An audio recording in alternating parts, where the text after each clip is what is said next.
नमस्ते बच्चों, मैं Shweta Bharadwaj USCD DAV public school Maharajganj की शिक्षिका आज आप लोगों को हिंदी विषय पढ़ाऊंगी।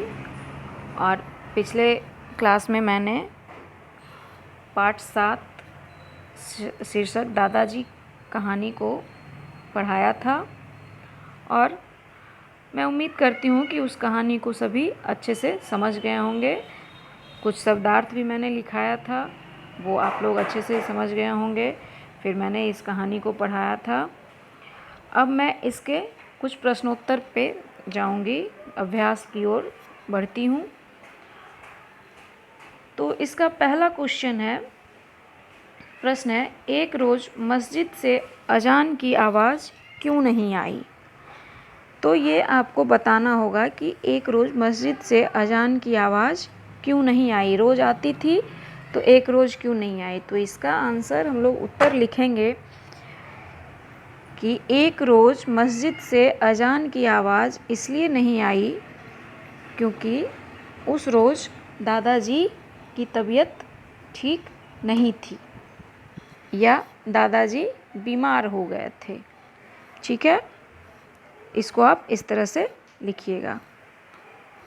फिर से मैं एक बार बोल दे रही हूँ, एक रोज़ मस्जिद से अजान की आवाज़ इसलिए नहीं आई क्योंकि उस दिन दादाजी की तबीयत खराब हो गई थी। ठीक है। दूसरा प्रश्न है, पहले वाला लड़का नाराज़ क्यों हो गया। तो हम लोगों ने कहानी में पढ़ा कि पहले वाला लड़का क्या बोल रहा था, तो उसी के आधार पे हमें उत्तर देना है कि पहले वाला लड़का नाराज़ क्यों हो गया। तो हम उसका उत्तर लिखेंगे, पहले वाला लड़का नाराज़ हो गया क्योंकि उसे अखरोट नहीं मिला। या हम इसको इस तरह से भी लिख सकते हैं, पहले वाला लड़का अखरोट ना मिलने के कारण नाराज़ हो गया। तो आप इस आंसर को दोनों तरीके से लिख सकते हैं, ये आप पे डिपेंड करता है आप इसको किस तरह से लिखना पसंद करेंगे। तीसरा प्रश्न है, सोनाली दादाजी के लिए क्या लेकर गई। तो इसका तो आंसर सबको पता होगा, सभी इसका उत्तर जानते होंगे। सोनाली दादाजी के लिए अखरोट लेकर गई, जिसका कि चित्र यहाँ बना हुआ भी है। इसको आप आसानी से लिख लीजिएगा और अच्छे से लिखिएगा, मात्रा को ध्यान में रखते हुए, कहीं मात्रा की अशुद्धि ना हो। सोनाली दादाजी के लिए अखरोट लेकर गई। चौथा प्रश्न है, दादाजी किसे देखकर खुश हो गए। तो दादाजी हमेशा अपने बच्चों को देखकर खुश होते हैं। इसमें भी आंसर उत्तर में हम यही लिखेंगे कि दादाजी बच्चों को देखकर खुश हो गए। ठीक है, तो उम्मीद करती हूँ चारों प्रश्न का उत्तर आपको अच्छे से समझ में आ गया होगा और इसको आप कॉपी में लिख भी लेंगे। पांचवा क्वेश्चन जो है वह है, कहानी में जो जो हुआ उस पर सही का निशान लगाइए। यहाँ कुछ पंक्ति लिखे हुए हैं, इसमें से आपको करना क्या है कि जो जो घटना कहानी में हुई है उसमें बस सही का निशान लगाना है, जो नहीं हुआ है उसको छोड़ देना है। तो पहला है, एक दिन सुबह अजान की आवाज़ न आने के कारण सोनाली परेशान हो गई।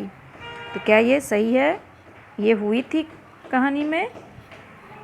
तो यस, तो इसमें हम टिक का निशान लगा देंगे। दूसरा है, सोनाली पहाड़ी पर सैर करने गई। तो ऐसा हुआ था, अगर हुआ था तो टिक सही का निशान लगाएंगे और नहीं हुआ था तो उसको छोड़ देंगे, गलत का निशान नहीं लगाना है। सोनाली ने पहाड़ी पर पहुंचकर बहुत सारे बादाम इकट्ठे किए। इसमें भी वही बात है, अगर हुआ था तो उसको सही करेंगे और नहीं हुआ था तो फिर उसको ऐसे ही ब्लैंक छोड़ देंगे। वह डर के मारे एक पेड़ के पीछे छिप गई। अगर हुआ था, सेम चीज़ इसमें भी करना है, वही करना है। अगर यह घटना घटित हुई थी इस कहानी में तो हम इसमें सही का निशान लगाएंगे और नहीं हुई थी तो उसको छोड़ देंगे, गलत का निशान नहीं लगाना है, ऐसा इंस्ट्रक्शन इसमें नहीं दिया हुआ है। उसके बाद है, वे सभी दादाजी के घर की तरफ चल दिए। सही है, तो सही नहीं है तो फिर छोड़ देंगे। सभी लड़के सोनाली से नाराज़ थे, इसमें भी वही करना है। तो ये 1 से 5 तक का प्रश्न है। आज के लिए बस इतना ही, ज़्यादा आज नहीं। और इसको आप लोग अपने कॉपी में लिख लेंगे और अगर दिक्कत होगी तो फिर मुझसे आप पूछ लेंगे। धन्यवाद।